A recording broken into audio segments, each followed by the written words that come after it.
Se você acha que contabilidade não está ligada à estratégia, eu te convido a continuar assistindo esse vídeo. Qual a melhor metodologia de planejamento estratégico? OKR, Balanced Scorecard, Business Model Canvas, custo marginal zero, estratégia de Oceano Azul? Indiferente de todas essas metodologias, planejamento estratégico que funciona é aquele que é executado. Planejamento estratégico eficiente é aquele que você sabe planejar da forma correta e consegue executá-lo. Indiferente de todas as metodologias, você pode escolher qualquer uma. Inclusive, tem várias delas aqui no canal. Mas hoje o assunto é estratégia do Oceano Azul. A estratégia que visa criar novos mercados.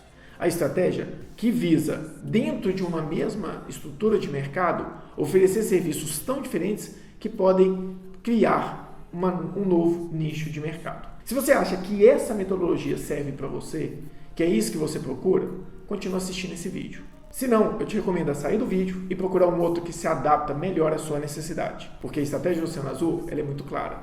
Nós vamos falar de como reconstruir um mercado, assim como diversas empresas fizeram, inclusive no ramo de contabilidade, porque nós vamos usar como exemplo aqui a Contabilizei, uma empresa que reestruturou o mercado de contabilidade e ofereceu algo totalmente inimaginável até um tempo atrás. Eu sou o Carlos Pires e eu estou aqui para falar de planejamento, gestão e muita contabilidade estratégica.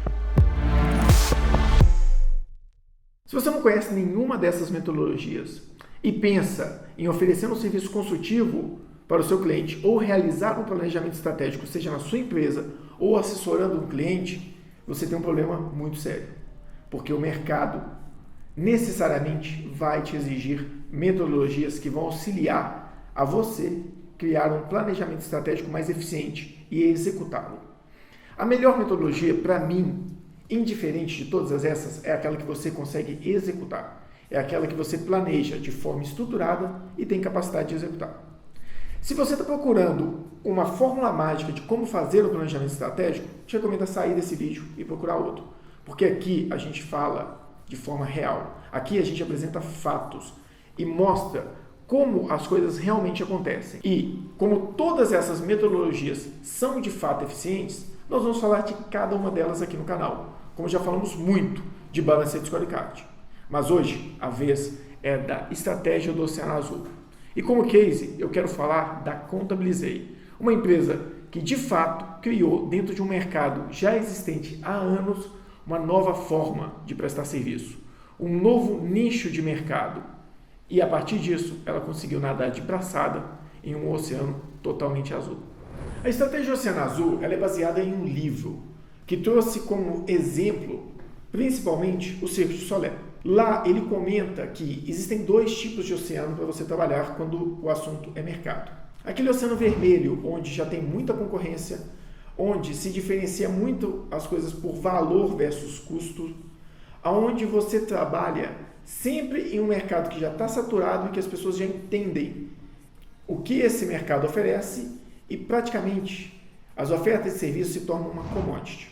Em contrapartida, existe o Oceano Azul, onde você estrutura, mesmo que um serviço já existente, em uma nova roupagem, oferecendo algo diferente, reduzindo despesas desnecessárias, criando uma relação de benefício e custo que vai muito além de valor de precificação, e onde você não tem concorrência e consegue, de fato, trabalhar de forma mais tranquila e oferecer o seu serviço sem a preocupação de sempre estar dependente de uma comparação entre a sua empresa e as outras do mercado. Um exemplo claro disso, como o próprio livro dá, é o Cirque du Soleil. Quando o Cirque du Soleil nasceu, ele trouxe uma pegada muito diferente. Ele retirou animais do circo, ele retirou o multiplicadeiro, ele passou a trabalhar com um formato de ópera, um formato mais teatral, com uma história uniforme do início ao fim. E ele fortaleceu muito mais questões relacionadas a apego a risco e a emoção e diversão do circo. Com isso, ele criou um mercado, ele criou um circo que não tinha concorrência. Até veio o circo da China, que eu acredito que seja hoje o que mais concorre com o Cirque du Soleil. Você não compara o ingresso do Cirque du Soleil com um circo qualquer de mercado. Você não compara a sensação que você tem dentro do Cirque du Soleil, para quem já foi, para quem conhece, sabe que ainda assim é um banco duro, é um picadeiro tradicional, com uma estrutura de lona, onde apresentam-se pessoas e cenas teatrais, mas aquilo ali envolve, ele desperta emoções e desperta gatilhos que faz com que as empresas paguem, que faz com que as pessoas paguem valores absurdamente mais altos do que de um circo comum, pelo simples fato de não existir concorrência e comparação. É uma sensação única, é uma experiência única e você não tem outras opções para te oferecer. Então, o Oceano Azul, de forma macro, ele te ensina em uma metodologia clara e eficiente como fazer isso dentro do seu mercado. Um outro exemplo interessante da gente tratar quando o assunto é o Oceano Azul é pegar o caso da própria Contabilizei. Uma empresa que trouxe para o mercado um formato novo, 100% online, de contabilidade, com um preço muito baixo, que atraiu diversos empresários, principalmente aqueles que viam a contabilidade apenas como uma obrigação. Gente, uma coisa é fato. A contabilidade hoje, para os empresários, é uma questão que eles toleram e não que eles enaltecem. Normalmente, as empresas pensam que contabilidade é só uma obrigação, que não ajuda eles em nada quando o assunto é planejamento, estratégia, gestão, melhorar vendas, nada que gera de fato resultado. Ao contrário, só evita que ele tome multa e gera despesas. Então, a Contabilizei, ela trouxe uma pegada voltada para esse lado. Ela esqueceu a possibilidade de uma contabilidade consultiva, ela esqueceu toda a questão de assessoria direcionada, aquela pegada da contabilidade de ter alguém com quem você falar, um ponto focal. Ela eliminou isso tudo pensando em redução de custos e trouxe como ferramentas de inovação uma plataforma de acesso mais fácil e clean, um menor preço pelo serviço prestado e mais transparência. Com isso, ela criou um mercado diferente e, pensando em estratégia, muito provavelmente eles devem ter pensado nisso, todos sabem que hoje no Brasil existe um volume de pessoas muito grande desbancarizadas. E o sistema bancário brasileiro e mundial, ele é muito antiquado. A Contabilizei recentemente recebeu um aporte para se tornar um banco. Ela vai apresentar para o mercado uma nova inovação. Ela não tem mais atendimento exclusivo, ela não tem nada relacionado a suporte consultivo diretamente voltado ao cliente, você não tem um ponto focal lá dentro para você tirar suas dúvidas, porém, é mais rápido, é mais barato e eles vão oferecer o sistema bancário. Você, como contador, vai ter um banco atrelado à sua contabilidade que você pode oferecer também para os seus clientes abrirem contas lá. Isso vai facilitar o trabalho de forma inacreditável. E não tem ninguém no mercado que oferece algo parecido com isso. Só a Contabilizei poderia fazer? Não sei. Talvez as empresas de software poderiam ter pensado em algo parecido. Mas ela trouxe isso para o mercado de forma inovadora. E agora ela vai engolir boa parte do mercado com essas novidades. Então, vocês podem ver que dentro disso, a estratégia Oceano Azul direcionou ela, mesmo reduzindo o custo e tirando questões que as pessoas entendiam como essenciais para o negócio de uma contabilidade, como atendimento, ponto focal, suporte. Ela tirou isso na maneira que nós entendemos, reduziram aquilo que de fato eles entendiam que era possível, por exemplo, suporte, e aumentaram questões de tecnologia, inovação e acessibilidade quando o assunto é preço. E aí, gente, vem uma outra questão, um outro assunto que está muito em alta agora e que a maioria dos empresários estão ignorando e que os contadores provavelmente são um dos melhores prestadores de serviços capazes de ajudar os clientes nisso, que é o assunto de custo marginal zero, que é a possibilidade de reduzir tanto o custo marginal de cada operação que ele chega tão próximo de zero que a viabilidade do negócio muda totalmente. Quem faz muito isso? Netflix. Quanto custa cada hora assistida dentro da Netflix, considerando as milhares de horas que são reproduzidas por dia no sistema de streaming deles? Quanto custa cada e-mail que o Gmail oferece de graça? Quanto custa cada lançamento ou cada mês de fechamento que a Contabilizei faz dentro da plataforma dela, considerando os milhares de clientes que ela tem. Quando você consegue aumentar e criar uma escala muito grande na prestação de serviço, na venda de algum produto, e consegue levar esse custo marginal tão próximo de zero, quanto algumas empresas como essas que eu citei fizeram, você passa a criar dentro do Oceano Azul, você passa a criar dentro do mercado uma possibilidade de criar um Oceano Azul voltado a custo-benefício. Você oferece um benefício tão alto a um custo tão baixo que você praticamente cria um novo mercado. E é isso que a Contabilizei fez com o assunto contabilidade e é isso que ela está fazendo com o assunto bancos. Esta questão de fintechs. Ela já tem os clientes, o custo marginal dela de atração de cliente vai ser tão baixo e de oferta de serviços vai ser tão irrelevante que ela, assim como outras empresas como Nubank, Inter, vai oferecer um serviço bancário sem taxas, sem cobranças e que vai atrair muita gente. Agora, a questão é, como executar isso? Como fazer isso de forma sistêmica? Como que você pode auxiliar o seu cliente a pensar neste formato? Como que você pode auxiliar o seu cliente a pensar neste formato? Ou como você pode auxiliar o seu cliente ou até mesmo a sua empresa a criar um Oceano Azul? Quais são as etapas disso? Qual a forma mais estruturada de conseguir fazer isso e o que isso tem a ver com contabilidade? É disso que nós vamos falar agora. Isso aqui é um resumo. É apenas uma pequena estrutura de como fazer um mapeamento de Oceano Azul, como estruturar o Oceano Azul dentro do seu negócio, como encontrar o seu Oceano Azul. Porém, se você quer saber no detalhe, quer entender cada vez mais, eu te recomendo a comprar o livro. Compre o livro e leia ele inteiro, rabisque, anote, crie uma estrutura, faça um escopo de um projeto baseado no livro. Não se baseie apenas em vídeos que você vê no YouTube, porque aqui a gente trabalha com resumo. Vamos lá. Primeiramente, o que você tem que identificar quando você vai trabalhar com uma estratégia Oceano Azul?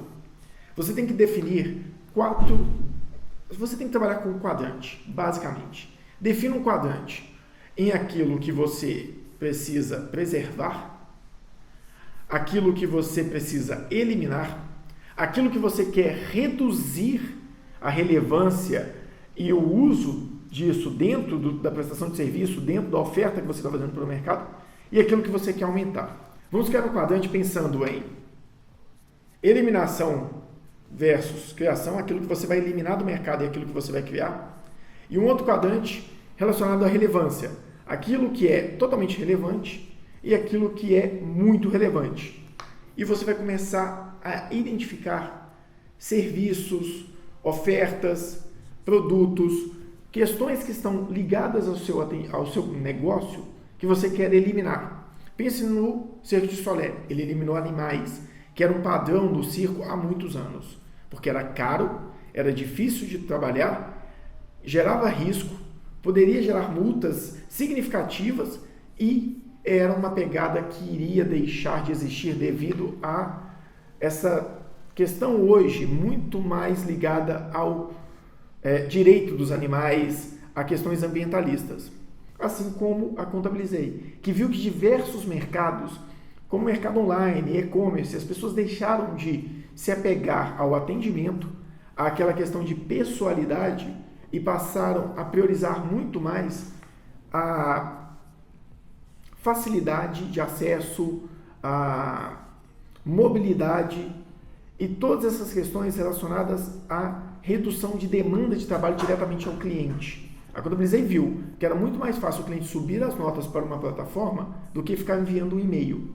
Era muito mais fácil ele abrir um chat e fazer um chamado e internamente eles tratarem isso com um grupo de especialistas do que deixar uma pessoa disponível para atender ligação de cliente o dia inteiro. Então, quando você vai trabalhar o seu Oceano Azul, identifique, mapeie o que são atributos importantes no seu mercado. Agora, como mapear esses atributos? Como identificar estes atributos dentro do seu mercado?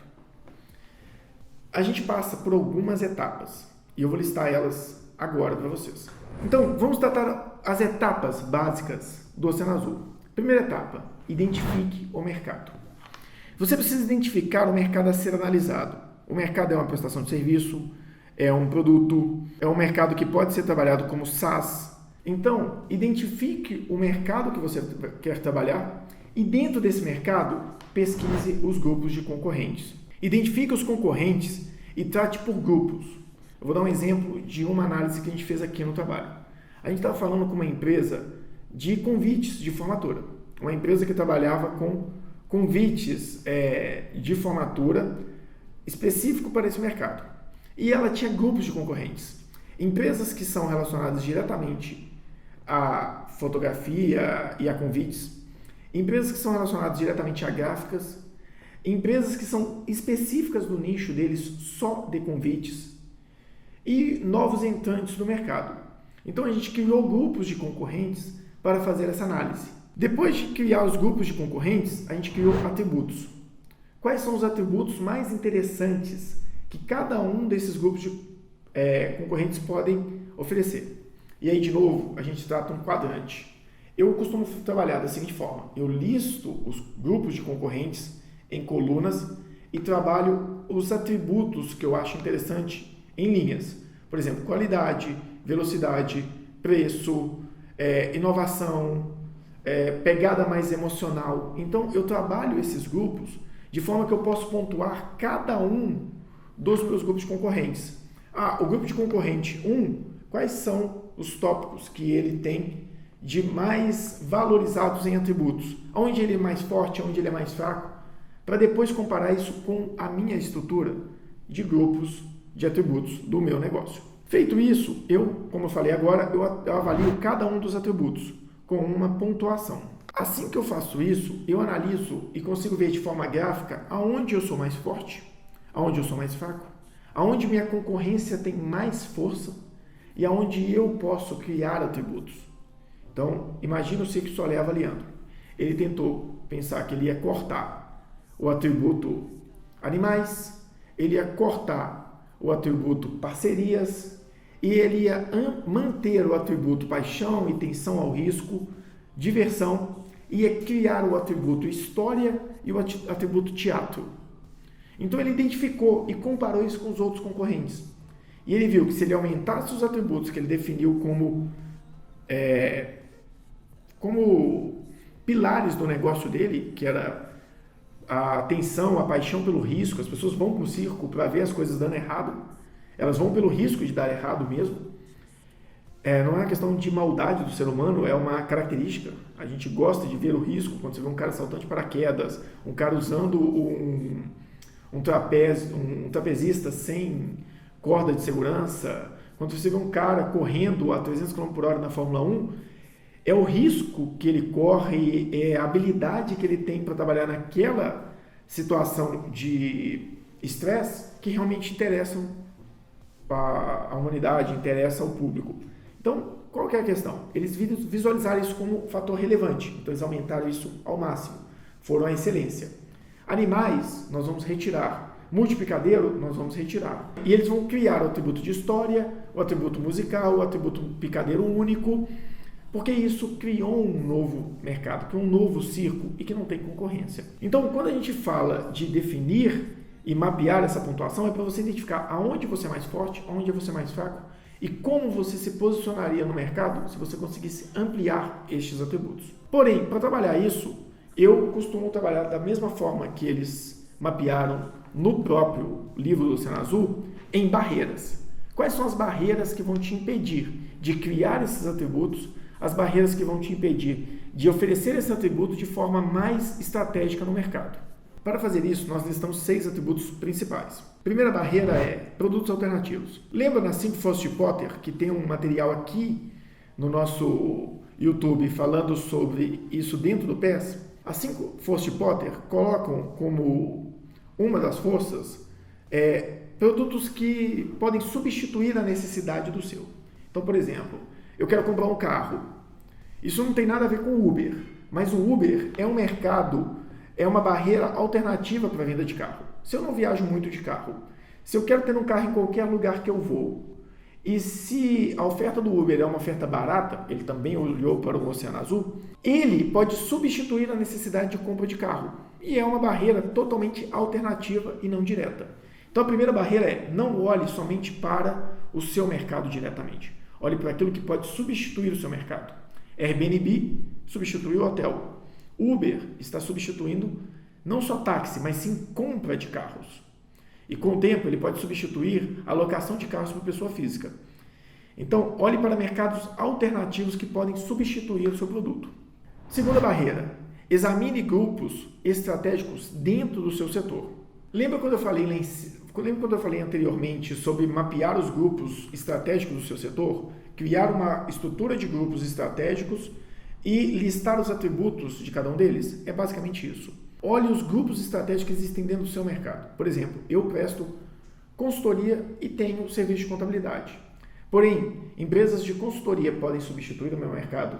Faculdades, cursos superiores, pós-graduação, cursos de curto espaço de tempo e Udemy, tudo isso pode impactar no meu mercado, porque as pessoas podem entender que a partir destes cursos, desses materiais, eles têm capacidade de executar o serviço que nós prestamos sem a necessidade da consultoria.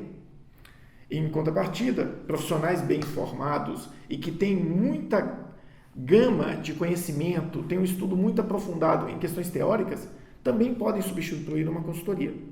Então nós avaliamos sempre estes mercados para entender o que ameaça e o que é uma barreira para que a Pró-Resultado possa cada vez mais mostrar que ela é um serviço diferenciado e encontrar o seu próprio Oceano Azul.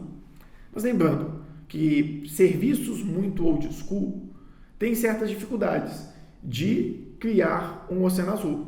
E necessariamente para isso existe o SaaS, o software como serviço. O SaaS fez com que o Uber criasse seu próprio Oceano Azul, fez com que a Contabilizei criasse seu próprio Oceano Azul. E muito disso no mercado vai para SaaS.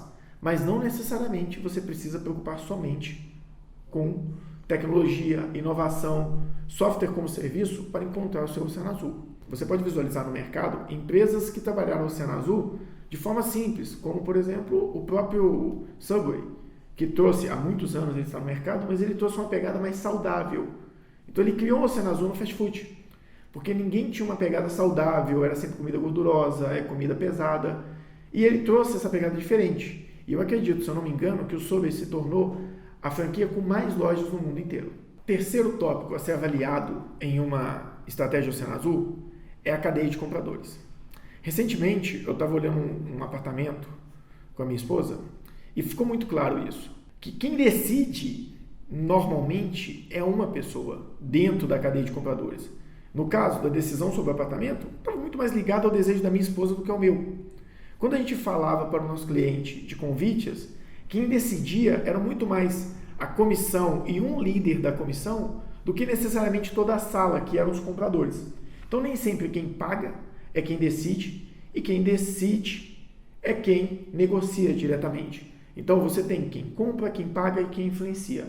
Mapeie estes cenários dentro do seu cliente. Quando a gente fala de contabilidade, quem decide normalmente é o dono. Quando você fala de consultoria, em grandes empresas, quem decide não é o dono que necessariamente paga, é quem precisa do serviço. E quem influencia é a equipe desse decisor.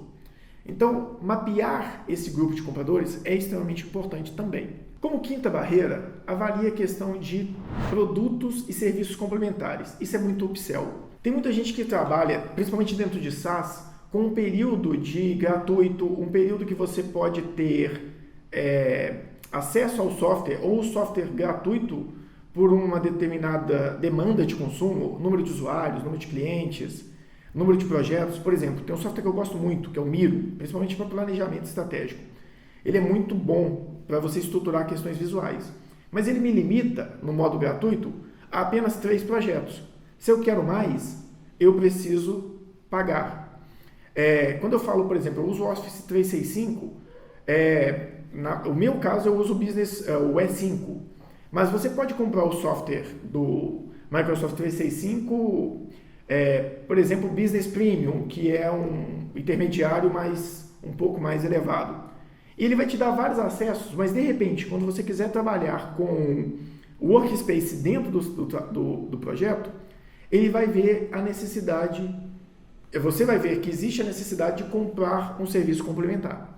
Esse serviço complementar de upsell, ou pode ser um upsell ou um cross-sell, uma venda cruzada, ele pode estar ligado diretamente à sua atividade, você entendeu o Oceano Azul ali dentro, ou você pode trabalhar dentro de outros mercados. Você pode ver que o seu serviço complementa alguma outra atividade. Dentro do mercado online tem muita gente que faz venda, tem loja virtual, tem programa de afiliados, e essas pessoas precisam emitir, por exemplo, nota fiscal de produto. E essas plataformas não oferecem a nota fiscal de produto. Porém, veio E-Notas, por exemplo, e ofereceu uma plataforma simples e rápida, com conexão direto a vários serviços de e-commerce e plataformas de afiliado, para conseguir emitir nota para essas pessoas. Então eles viram uma demanda dentro do mercado, que era só emissão de nota, questão simples, não era RP, não tinha gestão de contas a pagar, contas a receber, nada disso. A única necessidade dessas pessoas, porque elas já tinham o sistema delas de gestão, era a emissão de nota de forma mais automatizada. Eles foram lá e criaram um mercado para isso. Eles criaram uma ferramenta que presta esse tipo de serviço.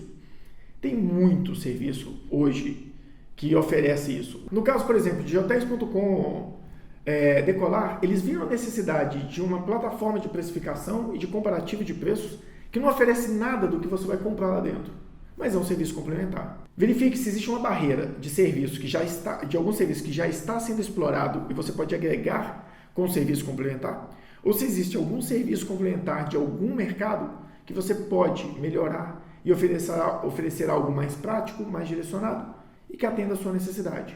Dentro do mercado de contabilidade, consultoria em geral, eu tenho um mercado que foi realmente muito bem trabalhado, por exemplo, pela Pacto Fiscal. Eles avaliaram que no mercado existia necessidade de uma empresa que desse suporte a pequenos consultores que não tinham conhecimento para fazer revisão tributária. Eles deixaram esses consultores irem para o mercado, captar clientes, e eles criaram só uma plataforma para avaliar possíveis recuperações de créditos tributários. Dentro de um mercado extremamente old school, totalmente antifrágil, que já tinha muita gente trabalhando, já passou por diversas mudanças em legislação, em economia e continuava funcionando, eles encontraram uma possibilidade de trabalhar com redução de carga tributária de forma escalável. Então, eles iam em pequenas empresas, já que eles não poderiam ir pessoalmente, eles habilitaram consultores que vão na pequena empresa, captam o projeto, passam para a Pacto, ela executa, ela paga uma comissão para o captador, ela devolve para o cliente um valor significativo, dentro do faturamento dele, muito significativo, de redução tributária, ela tem um ganho significativo, porque ela ganha em volume e ela executa o trabalho de forma escalável. Isso é uma coisa que, por exemplo, hoje eu trabalho dentro da minha empresa. Qualquer consultor que quiser buscar no mercado possibilidade de redução de crédito tributário e trazer para a gente executar, nós trabalhamos. Porém, eu não tenho a capacidade nem a estrutura, por exemplo, de uma Pacto Fiscal. Então, eu ofereço outras questões. A gente oferece uma questão muito mais estratégica. Mas isso também é trabalhar o Oceano Azul. E é trabalhar um mercado onde você está vendendo um serviço meio que complementar. Como quinta barreira, apelo emocional. É uma questão muito ligada à venda. Provavelmente, se você acompanha os meus conteúdos, você sabe que eu sempre falo que venda é uma questão emocional. As pessoas compram por emoção e justificam a sua compra por questões racionais. Então, o apelo emocional na compra é muito importante. Se você conseguir identificar uma barreira no mercado onde a questão emocional é muito mais relevante do que os apelos racionais, você consegue encontrar uma possibilidade de Oceano Azul. Porém, não quer dizer que só apelos emocionais vão trazer o Oceano Azul.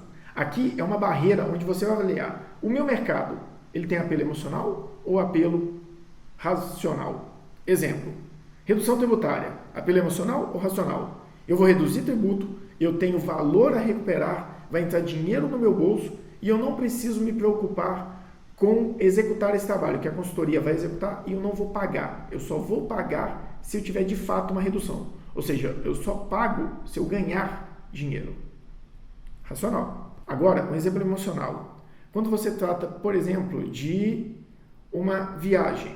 O apelo emocional de uma viagem é muito maior. Ou, por exemplo, o Airbnb, que tem um apelo um pouco mais emocional, ele tem um apelo mais ligado à experiência, à vivência, à possibilidade de você estar dentro da casa de um anfitrião da região que pode te oferecer uma amizade, pode te oferecer informações sobre a região, uma experiência diferenciada. Ou você pode realmente alugar o apartamento que você gostaria, do jeito que você gostaria, na cidade que você quer, e não necessariamente ficar num hotel. Então o Airbnb ele não tem um apego só de redução de custo, facilidade de acesso. Ele também tem uma venda emocional. Ele apresenta uma questão emocional na experiência que ele fornece para o usuário. O Uber trabalhou um pouco isso. Era precificação, era acesso, mobilidade, mas tinha água e bala, que é uma questão emocional. Uma questão de ser bem tratado e ser reconhecido quando você vai pegar um serviço, quando você vai contratar um serviço. Então, esta quinta barreira, ela é avaliar dentro do mercado se o seu cliente compra por emoção ou por razão. Quando eu falei da questão do convite de formatura, você acha realmente que as pessoas compram o convite de formatura por razões racionais, por questões racionais? Você pode convidar pelo Facebook, criando um grupo. Você pode convidar pelo WhatsApp de forma mais prática. Você pode criar um grupo no WhatsApp, criar brincadeiras lá dentro, vivenciar aquele momento desde antes da formatura até a data da formatura com aquelas pessoas que realmente vão participar com você, que são pessoas especiais, escolhidas por você na hora de enviar o convite. Você vai criar um grupo que vai ter muito mais emoção e vai criar muito mais aquela vivência prévia, que às vezes é muito mais importante do que realmente o dia da festa. Ou você acha que é um apelo emocional comprar um convite de formatura que você vai enviar para as pessoas onde eles vão ver a sua história, você vai mostrar para os seus parentes, mesmo aqueles que não vão, tudo aquilo que você vivenciou e ter aquela tangibilização daquele sonho. Onde você acha que está o apelo? Está na emoção ou está na razão? Então, avaliar isso te dá um norte para que lado você tem que direcionar os seus esforços de inovação. E por fim, a última fronteira, a última barreira, transcurso de tempo. Hoje, aquilo que você oferece vai realmente perpetuar? Eu tenho uma dúvida. Consultoria apenas financeira, será que ela vai se perpetuar no tempo? Ou os contadores, com formação mais consultiva e estratégica, vai oferecer para o cliente uma consultoria financeira muito mais direcionada, muito mais próxima e que vai eliminar a necessidade de consultores financeiros? Será que aquele consultor que é só financeiro não precisa inovar e ir mais para a parte estratégica, comercial, de inovação de tecnologia? Eu tenho minhas dúvidas sobre esse mercado, se ele vai perpetuar. O mercado de papel, celulose, será que ele vai perpetuar? Ou as empresas vão estar muito mais ligadas à questão virtual e digital? Será que o mercado de alimentos não saudáveis, de fast food, de comida mais pesada, vai perpetuar? Ou essa pegada ambiental, essa questão muito mais ligada à saúde, também vai eliminar um pouco desse mercado? Essa é uma barreira que você tem que avaliar antes de iniciar o seu projeto. Com a vinda, por exemplo, agora da Amazon para o Brasil, como que eu vou construir a minha própria loja virtual? O que eu preciso ter nela? São fatores relevantes. Ela precisa conectar direto aos marketplaces, porque é lá que está o futuro? Ou eu preciso brigar por um mercado fora para ter o meu próprio núcleo de clientes, ter acesso a todos os meus clientes e toda a minha base de dados? Realmente, eu não sei. Quando você fala desse tipo de assunto, por exemplo, eu vendo pelos marketplaces e não tenho acesso ao meu cliente. Será que vale a pena eu ter uma loja virtual? Talvez.